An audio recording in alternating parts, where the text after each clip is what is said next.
Yn y fideo yma, mi wnawn ni ystyried sut ydyn ni ffeindio cyfesurynnau am natur Pwyntiau Ffurfdro cromlin.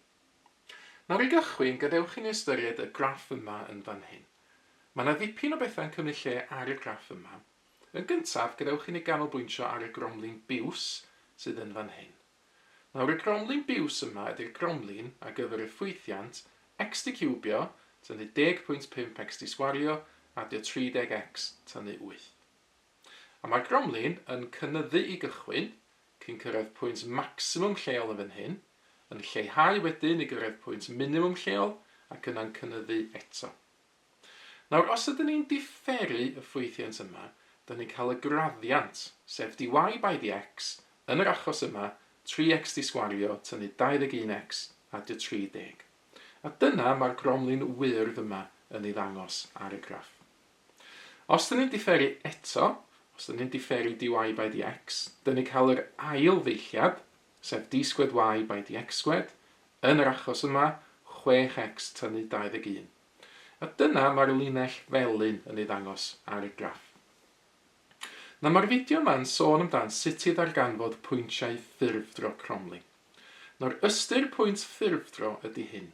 Mae o'n bwynt lle mae'r ail ddeilliad, y d sgwed y by dx sgwed yn 0, ond hefyd mae arwydd yr ail ddeilliad yn newid wrth symud trwy'r pwynt ffurfdro. Nawr, os ydyn ni'n canolbwyntio ar y linell felyn yma fan hyn, mae yna un pwynt ar y linell sydd yn ei gwerth 0 ddyn ni, sef y pwynt yma'n fan hyn. Dyn ni'n symud 3.5 a draws ac yna dim i fyny. Ar y pwynt yma hefyd, mae arwydd yr ail ddeilliad yn newid. Cyn 3.5, mae gwerth yr ail ddeilliad yn negatif, ac ar ôl 3.5, mae gwerth yr ail ddeilliad yn bositif.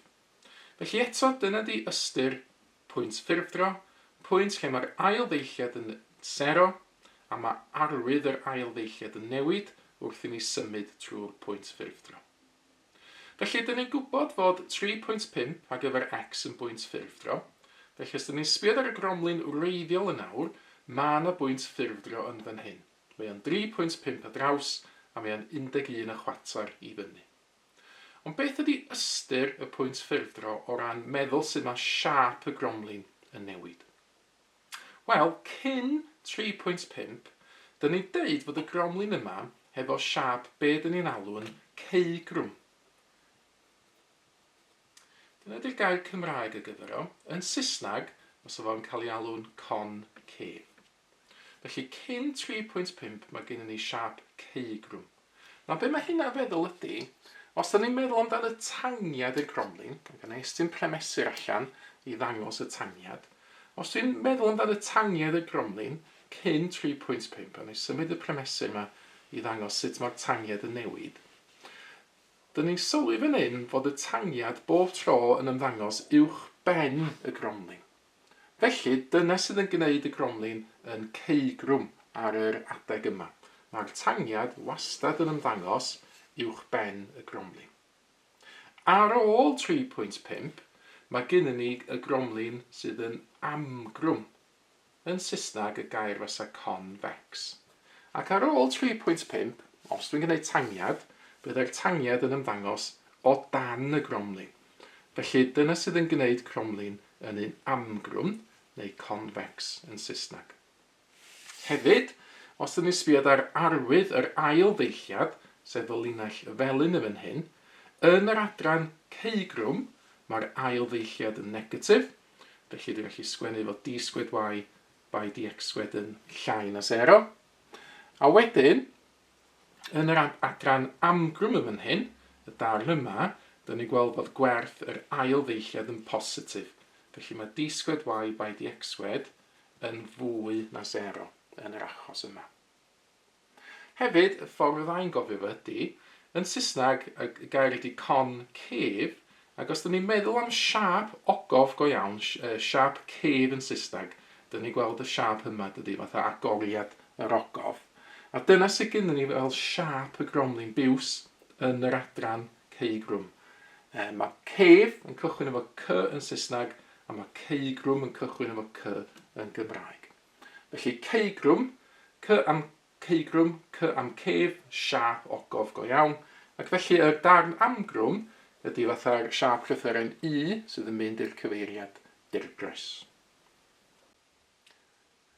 Nawr, dyma ni strategaeth ar gyfer darganfod cyfesurynnau pwyntiau ffurfdro cromlin.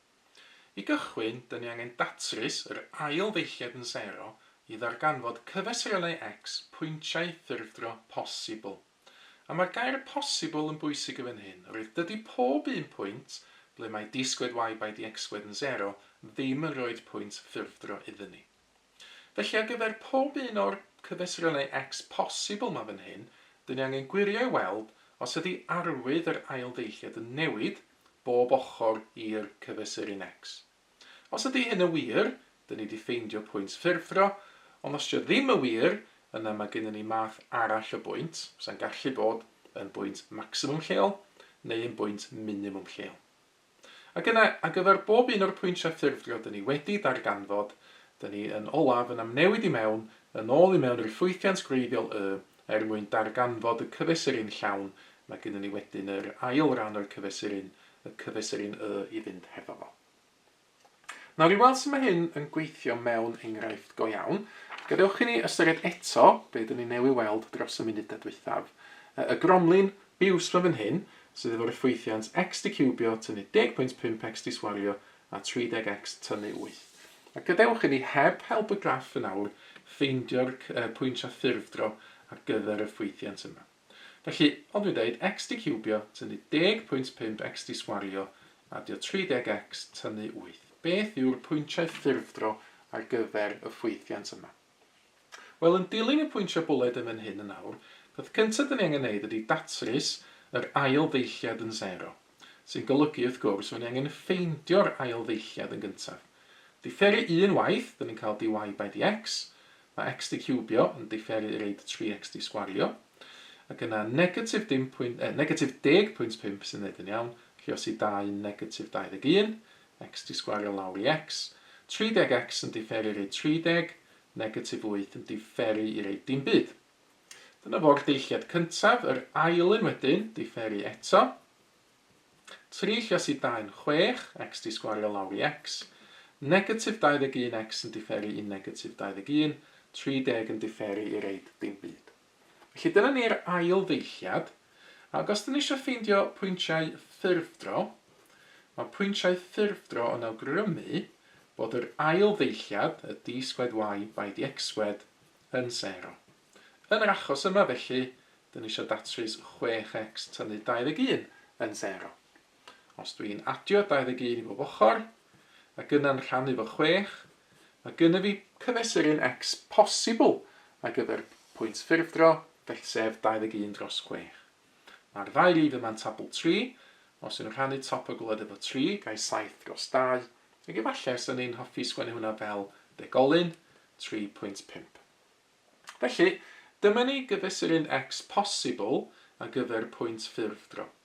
Ond fe ddim just deud bod hwn yn bwynt ffurfdro ar sail o wybodaeth oedd yr ail ddeilliad yn 0, mae rhaid i wirio nawr, fel mae'r ail bwynt bwled yn deud yn fan hyn, fod arwydd yr ail ddeilliad yn newid bob ochr i'r cyfesuryn x. Felly, ychydig yn llai na 3.5, wel dydyn ni, wel ni'n dewis yr rhif 3.4 yn fan hyn. Gadewch i ni ystyried yna beth yw gwerth yr ail ddeilliad os yw x ychydig yn llai, dydyn ni 3.4. Felly, os ydy x yn 3.4, gwerth yr ail ddeilliad, dwi'n am newid i mewn i 6x tynnu 21 yn awr, os o'n 6 gwaith 3.4 tynnu 21. Ac os fi'n estyn cyfrifiannau allan i wneud y swm yna, mi fysa 6, lle os i fod 3.4, tynnu 21 yn reid y ffracsiwn yn ydw fi, os dwi'n gofyn am y degolyn, so hwnna negatif 0.6. Felly, cyn 3.5, mae'r ail ddeilliad yn negatif. Dwi angen gwirio weld yn awr beth sy'n digwydd just ar ôl y pwynt ffurfdro posibl, na ni ddeud 3.6.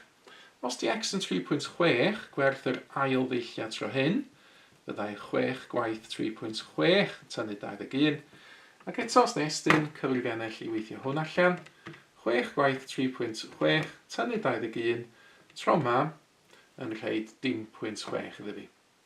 A dwi'n gweld fod arwydd yr ail ddeilliad felly yn newid yn fan hyn, newid o negatif i bositif.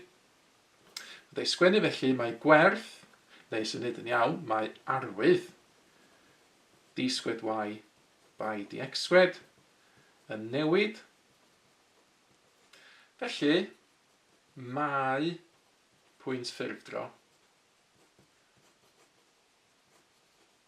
pan fo gwerth x yn 3.5. A gan fi wedi ffeindio pwynt ffurfdro nawr, dwi'n mynd i ddilyn y pwynt bolyd olaf yn fan hyn, dwi am newid yn ôl mewn i'r ffwythiant gwreiddiol i ddarganfod y cyfesuryn y. Felly, gwerth y, os dwi'n am newid i mewn i'r ffwythiant gwreiddiol, x yn 3.5, mae gen i fi 3.5 di cubio, tynnu 10.5 lluosi 3.5 di sgwario, adio 30 gwaith 3.5, a wedyn tynnu 8. Eto, na i ddefnyddio cyfrifiannell i weithio hwn allan. Mae gen i fi 3.5 di cubio, tynnu 10.5 lluosi 3.5 di sgwario, adio 30 lluosi 3.5, a wedyn tynnu 8. Mi fysa hwnna yn dod allan fel ffracsiwn y gyntaf, os ni'n newid o'i fod yn degolyn, mae gennym ni 11 y chwatar, 11.25. Felly, mae pwynt ffurfdro yn 3.5 a draws 11.25 i fyny. A mae hynna'n dydy yn cyd-fynd efo be nathon ni weld ar y graff yn gynt, fod y pwynt ffurfdro ar y cromlin biws yn cael ei leoli 3.5 a draws 11.25 i fyny. Nawr, os ydyn ni eisiau gweld natur y pwynt ffurfdro yma, mae hynna'n golygu bod ni angen penderfynu os ydy'n un sydd yn gostwng neu'n un sydd yn cynyddu. Na, dyn ni'n gallu gweld o'r cromlin biws yn fan hyn, mae fod y cromlin biws yn gostwng wrth i ni fynd trwy'r pwynt ffurfdro. Felly, mae'r pwynt ffurfdro yma yn un gostyngol. Nawr, os ydych chi'n gallu profi hynna mewn nifer o ffurf gwahanol. Os ydych chi'n gallu defnyddio gwerth y cromlin, deud y gwir, y cyn 3.5, os y gwerth y cromlin yn fwy nag 11.25, ac ar ôl 3.5, os y gwerth y cromlin yn llai nag 11.25. I ddangos fod o'n gostyngol, os ydych chi'n gallu sbio ar y graddiant. Mae'r graddiant yn negatif cynt a negatif wedyn, felly os ydych chi'n gallu sbio ar gwerth dy by dx, a gweld fod yn negatif ychydig yn llai na 3.5, ac yn hefyd yn negatif ar ôl 3.5. Neu, os ydych chi'n gallu sbio ar yr ail ddeilliad. Yn fan hyn, mae'r ail ddeilliad yn newid o fod yn negatif i fod yn positif. Felly, fel dyn ni wedi gweld gynt, dyn ni'n newid o fod yn ceigrwm i fod yn amgrwm. A mae hynna yn deithio ni fod gennym ni pwynt ffurfdro sydd yn gostyngol. Felly, dyna di'r ffordd mwyaf effeithiol yn wneud hwn. Gan fy mod i wedi gweithio allan gwerth yr ail ddeilliad gynt. Gynt oedd o'n negatif, mae hynna'n golygu fod o'n cromlin ceigrwm. A wedyn ar ôl 3.5 mae'r ail ddeilliad yn positif, felly mae hwnna'n golygu fod o'n amgrwm. A mae ceigrwm i amgrwm yn golygu fod gennym ni pwynt ffurfdro gostyngol. Ond fel dwi des, ydych chi'n gallu edrych ar y graff ei hun neu'r gwerth y graddiant i benderfynu hynny hefyd. Nawr nesaf, ganewch chi ni ystyried hen gwestiwn arholiad. Yn gyntaf, mae'r un yma'n dod o bwrdd arholi EQA yn Lloegr 2022. Cwestiwn Saesneg, the function f is concave, yn Gymraeg mae hynna'n golygu ceigrwm, and is represented by one of the graphs below. Identify the graph which represents the function. Nawr, concave, neu ceigrwm yn Gymraeg, cofiwch, ydy'r siap sydd yn edrych fel ogof go iawn, fatha siap N. Felly, os dwi'n sbio ar y graffiau sydd maen nhw wedi gynnig gyda ni fan hyn, dydy hwn ddim yn edrych fel ogof, neu ben i lawr, so nid yr un yma. Hwn ydy'r un sydd yn gweithio, roedd mae'r cychwyn yn edrych fel ogof, sydd yn carfo ymlaen, sy'n eich cwblhau yr ogof. Felly dyna di'r ffwythiant sydd yn ceigrwm yma. Os dwi'n sbio yn y gwylod ar y opsiynau eraill, maen nhw wedi reid iddyn ni. Eto, dydy hwn ddim yn edrych fel siap ogof, a mae hwn yn un amgrwn, lle mae'r tangiad o dan y cromlin. A wedyn mae yna un arall fan hyn, mae yna yn fan hyn ddwy ran y cromlin yma. Ond eto, maen nhw'n rhai amgrwn. Mae'r tangiad o dan y linell, felly fysa'r un yma ddim yn gweithio fel cromlin ceugrw. Mae mwy o fideos adolygu ar gael ar ein sianel YouTube Adolygu Mathemateg. Am y newyddion diweddaraf neu holi cwestiwn, dilynwch ein cyfrif trydar @mathemateg. Neu ewch i'n gwefan www.mathemateg.com am fwy o adnoddau adolygu.